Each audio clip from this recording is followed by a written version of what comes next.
Hello everyone, welcome to our channel Prayas 9. Today we are starting lecture number 3 of a fundamental unit of life.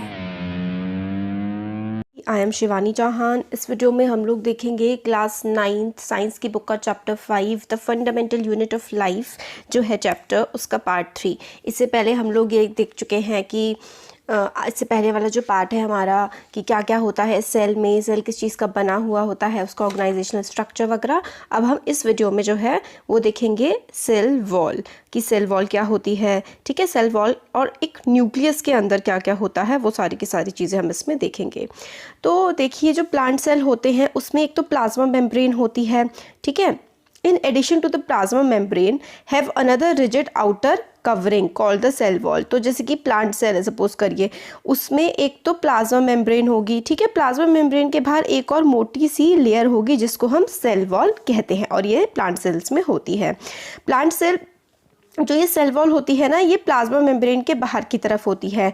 और plant cell जो है, हम लोगों को ये बात याद रखनी है, ये चीज़ बहुत इंपॉर्टेंट है कि जो plant cell is mainly composed of cellulose. Plant cell किस चीज़ का बना होता है? मेनली सेल्यूलोज का बना होता है। और सेल्यूलोज क्या है? एक कॉम्प्लेक्स सब्सटेंस है जो कि स्ट्रक्चरल स्ट्रेंथ प्रोवाइड करता है प्लांट्स को।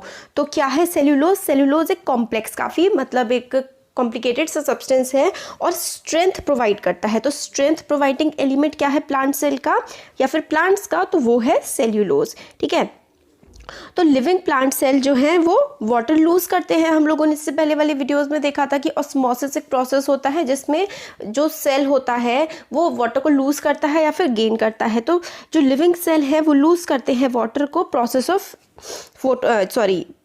ऑस्मोसिस से। और इससे क्या होता है? श्रिंकेज और contraction of the content of the cell away from the cell wall. तो जब वो वाटर लूज करते हैं, आप देखिए कोई भी चीज़ है, जैसे सपोज करिए आपने गुब्बारे में पानी भरा तो वो मोटा सा फूला रहता है, और अगर आपने उससे पानी निकाल दिया उस गुब्बारे में से तो वो क्या सिकुड़ जाता है ना, वो श्रिंक हो जाता है। इसी तरीके से जब प्लांट सेल में पानी भरा होता है तो वो मोटा होता है, और पानी निकल जाता है तो वो कंट्रैक्ट हो जाता है। कंट्रैक्ट होना, श्रिंक होना, ये इसका मतलब होता है सिकुड़ जाना। ठीक है, तो ये फिनोमेना जो होता है कि वो सिकुड़ गया, प्लांट का सेल जो है उसमें से पानी बाहर निकल गया, वो सिकुड़ गया और प्लांट की जो सेल वॉल थी ना वो उससे दूर चला गया। इस प्रोसेस को हम लोग प्लाज्मोलाइसिस कहते हैं। ठीक है, कि मतलब प्लांट का सेल सिकुड़ा, उसमें से पानी निकला, वो सिकुड़ गया और वो प्लांट सेल से दूर चला गया। इस जो प्लांट की सेल वॉल थी ना, प्लांट की सेल वॉल से दूर चला गया, इस प्रोसेस को हम लोग प्लाज्मोलाइसिस कहते हैं। ठीक है, ये एक्टिविटी इसी चीज़ को शो कर रही है। अब हमें आगे बताते हैं कि इस एक्टिविटी से हमें ये पता लगता है कि जो लिविंग प्लांट्स होते हैं, लिविंग प्लांट के जो सेल्स होते हैं ना, वही वाटर एब्जॉर्ब कर सकते हैं ऑस्मोसिस के प्रोसेस से। अगर वो प्लांट के सेल डेड है ना तो वो ऑस्मोसिस के प्रोसेस पे एक्ट नहीं करेंगे। जो चीज़ मर गई है उस पर तो कोई असर पड़ता ही नहीं है ना। तो इसी तरीके से हमारी बॉडी में भी, जैसे प्लांट्स की बॉडी है, ह्यूमन की बॉडी है, बहुत सारे सेल्स बनते रहते हैं और मरते रहते हैं। तो जो डेड सेल्स होते हैं ना, वो क्या होते हैं? डेड सेल पे पानी का कोई असर नहीं पड़ता, ना ही वो श्रिंक होते हैं, ना ही वो मोटे होते हैं। तो जैसे कि पेड़ों की जो छाल है वो गिर जाती है, पेड़ों के पत्ते गिर जाते हैं, तो वो डेड सेल्स की वजह से होता है। ठीक है, तो ऑस्मोसिस के प्रोसेस का असर नहीं पड़ता है डेड सेल्स पर। तो cell wall permit the cells of plant, fungi and bacteria to withstand very dilute बहुत ज़्यादा होता है hypotonic external media without bursting. ठीक है, तो सेल वॉल्स जो होती है ना, प्लांट के आसपास बहुत सारा पानी होता है और वो अपने अंदर एब्जॉर्ब करता रहता है। तो सेल वॉल ही होती है प्लांट में जो उसको फटने से रोकती है। मतलब अपने अंदर बहुत सारा पानी भरे जा रहा है मगर वो फट नहीं रहा है। किसकी हेल्प से? क्योंकि प्लांट में जो सेल वॉल होती हैं वो उसको बर्स्ट होने से, उसको फटने से रोकती हैं। इस तरीके के मीडिया में the cells tend to take up water by osmosis. ठीक है, बहुत ज़्यादा पानी होता है आसपास, तो ऑस्मोसिस के प्रोसेस से सेल के अंदर पानी आता जाता है, सेल मोटा हो जाता है और उस पर काफ़ी ज़्यादा प्रेशर पड़ने लगता है सेल वॉल पर। मतलब देखिए, ये प्लांट का सेल है, इसमें बहुत ज़्यादा हर तरफ से पानी आ रहा है, तो ये मोटा हो रहा है। अब ये फूलेगा तो इसके बाहर की जो सेल वॉल होगी उस पर असर पड़ेगा ना, है ना, उस पर काफ़ी ज़्यादा असर पड़ता है। सेल क्या हो जाता है?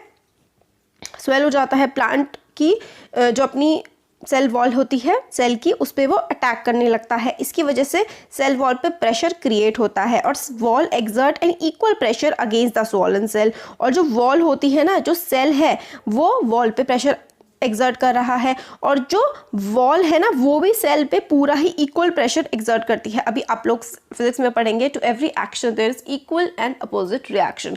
मतलब जिस तरीके से जो सेल वॉल पे जो सेल है अंदर का, ठीक है, वो अपनी वॉल पे प्रेशर एक्सर्ट कर रहा है और ऐसे ही वॉल सेल पर भी प्रेशर एक्सर्ट करती है। तो because their walls such cells can withstand much greater chances in the surrounding medium than animal cells. तो एनिमल सेल्स जो हैं वो इतना ज़्यादा प्रेशर को झेल नहीं पाते हैं। प्लांट जो है ना वो बहुत ज़्यादा प्रेशर को झेल पाते हैं क्योंकि उनमें सेल वॉल होती है और ह्यूमंस में नहीं होती है। तो इसमें हमें ये बताया गया है, इसका जो पूरा का पूरा जिस्ट है ना इस पैरा का, वो यही है कि जो सेल वॉल होती है वो प्लांट को प्रोटेक्ट करती है। कितने भी बहुत ज़्यादा प्रेशर है, अगर सेल के आसपास बहुत ही ज़्यादा वाटर अमाउंट, बहुत ज़्यादा वाटर प्रेजेंट है तो वो ऑस्मोसिस के प्रोसेस से वाटर अंदर लेगा, मगर सेल वॉल्स जो होती है ना वो उसको फटने से बचा लेती है। अब आता है हमारा न्यूक्लियस। हम लोगों ने इससे पहले वाले वीडियोस में देखा था कि मतलब जैसे कि जो प्याज होती है उसको माइक्रोस्कोप के अंदर देखा था, फिर हमने जब उसमें आयोडीन का सॉल्यूशन रखा था पील पर तो फिर हमने देखा था मतलब उस पर अलग अलग से कलर के स्पॉट्स पड़ने लगे थे। तो आयोडीन सॉल्यूशन से पील का मतलब होता है पूरी पत्ती कह सकते हैं, एक लेयर को हम पील कहते हैं। तो आयोडीन के सॉल्यूशन से अलग अलग स्पॉट्स उस पर पड़ने लगे थे, तो वो हमने पहले देखा था, ठीक है। अब यहाँ पे देखते हैं जो केमिकल कंपोजिशन होती है ना सेल की, वो उस हिसाब से अलग अलग कलर्ड हो जाता है। Some regions appear darker than other region. Apart from iodine solution we could also see safranin solution और methylene blue solution to stain the cell. Stain the cell का मतलब होता है, अब देखिए पूरा का पूरा जो सेल है उसकी केमिकल कंपोजिशन ना अलग अलग होती है।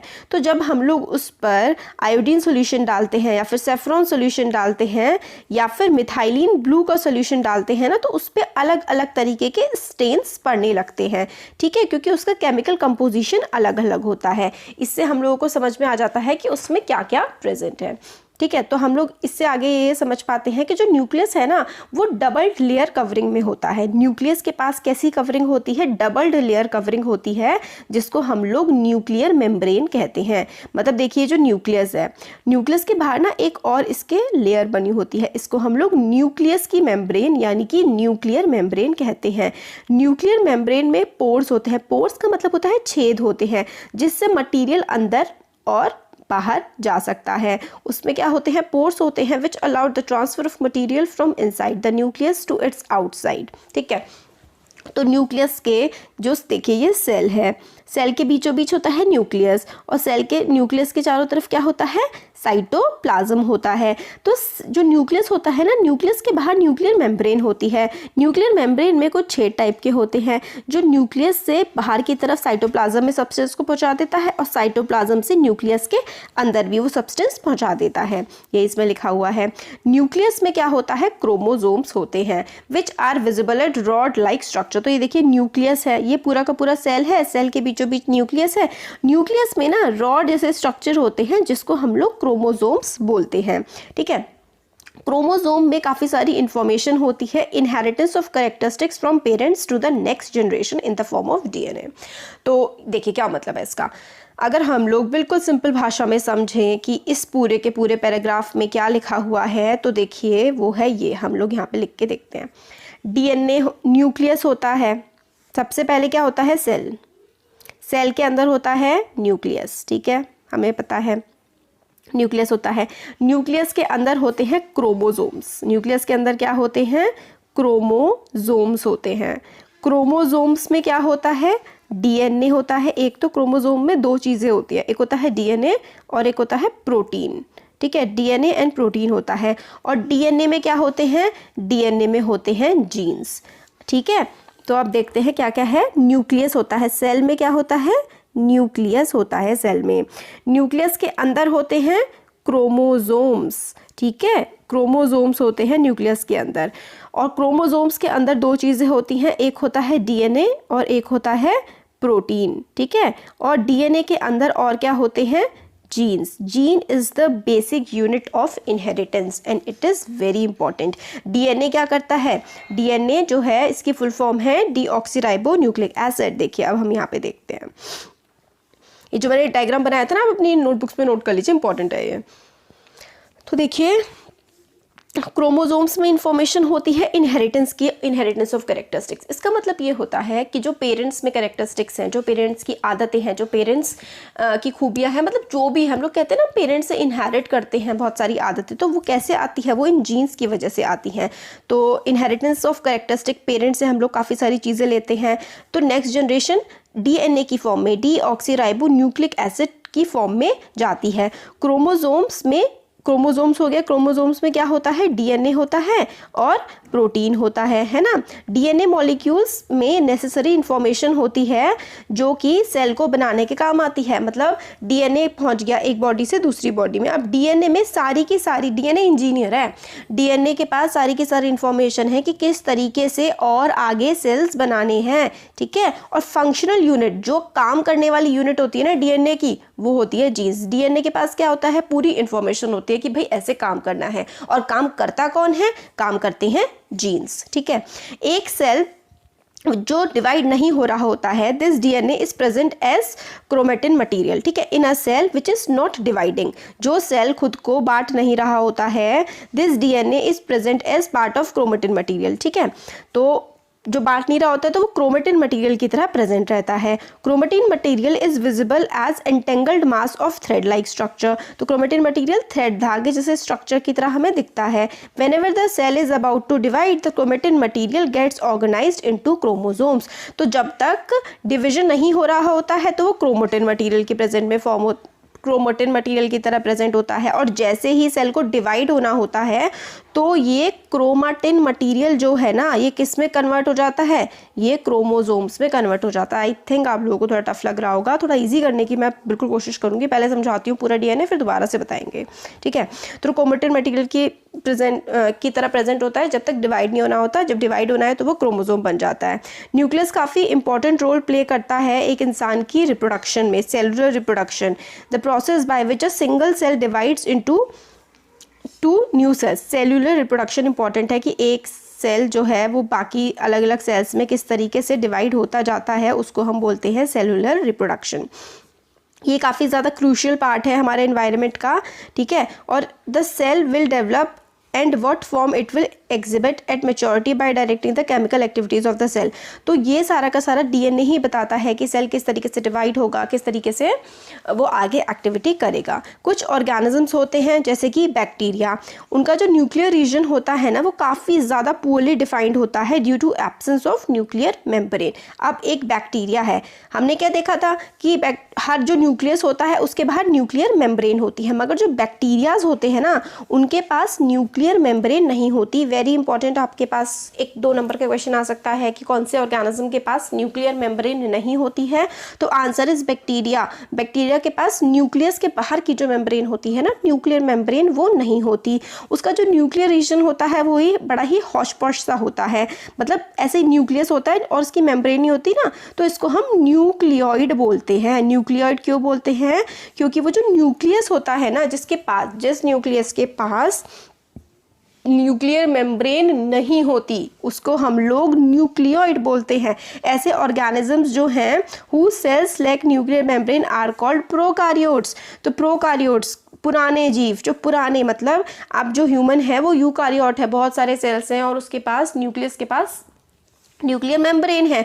तो जिस न्यूक्लियस के पास, जिस तरीके के ऑर्गेनिज्म के न्यूक्लियस के पास अपनी न्यूक्लियर मेम्ब्रेन नहीं होती, उनको हम लोग प्रोकारियोट्स कहते हैं, ठीक है। तो प्रोकारियोट्स हो गए, और जिनके पास अपनी न्यूक्लियर मेम्ब्रेन होती है उनको हम यूकारियोट्स बोलते हैं। प्रोकारियोटिक सेल्स जो होते हैं ना, उसमें जो साइटोप्लाज्मिक ऑर्गेनेलीज होते हैं, मतलब हम लोगों ने पढ़ा है कि ये सेल है, सेल के अंदर न्यूक्लियस है, न्यूक्लियस के पास क्या है? ये सारा साइटोप्लाज्म। अब न्यूक्लियस मेम्ब्रेन ही नहीं है तो साइटोप्लाज्म में जो भी मटेरियल होंगे ना वो भी काफ़ी ज़्यादा हौश-पौश में होंगे। तो यूकारियोटिक सेल में जो ऑर्गेनेलीज होते हैं साइटोप्लाज्म में, वो भी बहुत ही अजीब तरीके से फैले हुए होते हैं। Many of many of the functions of such organelles are also perform very poorly, मतलब अच्छे से साइटोप्लाज्म में वो ऑर्गेनेलीज काम नहीं करते हैं। Chlorophyll in photosynthetic prokaryotic bacteria is associated with membranous vesicles bag like structure but not with plastid in the eukaryotic cell. तो देखिए इसका ये मतलब बनता है कि उसका जो साइटोप्लाज्म होता है ना वो काफ़ी मतलब उसमें हौश पौश में होते हैं, बहुत ज़्यादा अच्छे से वर्क नहीं कर रहे होते हैं सेल ऑर्गेनेलीज। और जो प्रोकार्योटिक बैक्टीरिया होते हैं, जो पुराने टाइप के बैक्टीरिया होते हैं जो अपना खाना खुद प्रोड्यूस कर पाते हैं, उनके मेम्ब्रेनस वेसिकल्स होते हैं, बैग जैसा स्ट्रक्चर होता है, बट उसमें प्लास्टिड्स प्रेजेंट नहीं होती हैं। तो जिस तरीके से यूकार्योट्स में प्लास्टिड्स प्रेजेंट होती है ना, प्रोकार्योट्स में प्लास्टिड्स भी प्रेजेंट नहीं होती, यही इसमें हमें बताया गया है। तो एक बार फिर से हम लोग ज़रा थोड़ा सा रिवाइज करते हैं इसको, क्योंकि थोड़ा सा टफ कॉन्सेप्ट था। तो हम लोगों ने देखा कि क्या होता है, एक सेल होता है, सेल में न्यूक्लियस होता है, न्यूक्लियस के बाहर क्या होती है, न्यूक्लियर मेम्ब्रेन होती है। ठीक है, न्यूक्लियस जो है ना, ये न्यूक्लियस, इसके अंदर क्या होते हैं, क्रोमोजोम्स होते हैं। क्रोमोजोम्स कैसे होते हैं, रॉड की शेप के स्ट्रक्चर होते हैं, रॉड शेप स्ट्रक्चर्स होते हैं, उसको हम लोग क्रोमोजोम्स कहते हैं।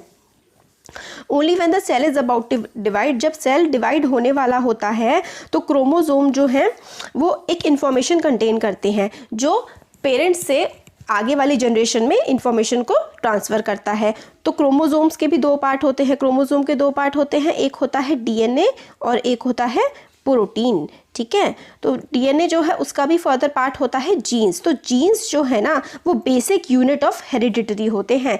क्रोमोजोम्स डीएनए प्रोटीन के बने होते हैं। डीएनए मॉलिक्यूल इंफॉर्मेशन कंटेन करता है जो आगे कंस्ट्रक्ट करने के लिए, कि आगे का जो ऑर्गेनिज्म बनेगा वो कैसा बनेगा, वो सारी की सारी इंफॉर्मेशन डीएनए के पास होती है। और डीएनए फर्दर किस में डिवाइड होता है, जीन्स में। जीन्स जो हैं वो सारा का सारा सेल्स को बनाने का काम करते हैं और पूरी की पूरी इंफॉर्मेशन रखते हैं। तो functional segment of DNA are called genes. जो डीएनए के काम करने वाले सेगमेंट होते हैं ना उनको हम लोग जीन्स बोलते हैं। डीएनए जो है is present as part of chromatin material. DNA जो है वो किस में होता है, क्रोमेटिन मटेरियल, मतलब क्रोमोजोम का जो मटेरियल होता है ना पूरा का पूरा, डीएनए हो गया, उसमें प्रोटीन हो गया, जीन्स हो गए, सारे क्रोमेटिन मटेरियल होते हैं। क्रोमेटिन मटेरियल का जब तक यूज़ नहीं होता तो वो थ्रेड जैसा होता है, और जैसे ही उसका यूज़ होने लगता है तो वो क्रोमोजोम्स के रूप में कन्वर्ट हो जाता है। फिर हम लोगों ने बैक्टीरिया के बारे में पढ़ा था कि बैक्टीरिया के पास अपनी न्यूक्लियर मेम्ब्रेन नहीं होती है, तो उसके साइटोप्लाज्म में ऑब्जेक्ट्स ऐसे ही उसमें पड़े हुए होते हैं और उसमें लिपिड्स भी प्रेजेंट नहीं होते हैं। और इस तरीके के बैक्टीरिया को हम लोग क्या बोलते हैं, प्रोकार्योटिक सेल बोलते हैं। जो है जिसके पास अपनी न्यूक्लियर मेम्ब्रेन नहीं होती है उसको हम लोग प्रोकार्योटिक सेल बोलते हैं। तो ये हम लोगों ने देख लिया न्यूक्लियर मेम्ब्रेन, न्यूक्लियस वगैरह के बारे में पूरा का पूरा। इस वीडियो में सेल वॉल और न्यूक्लियस के बारे में पढ़ लिया हमने। अब आगे के वीडियोस में हम ट्राई करेंगे कि cytoplasm, cell organelle, endoplasm reticulum, बाकी सारी चीज़ें नेक्स्ट वीडियो में कवर हो जाएँ। तो अगर अच्छा लगा ना वीडियो, जो चैनल को ज़रूर सब्सक्राइब करिएगा, अपने फ्रेंड्स के साथ शेयर करिएगा। Thank you.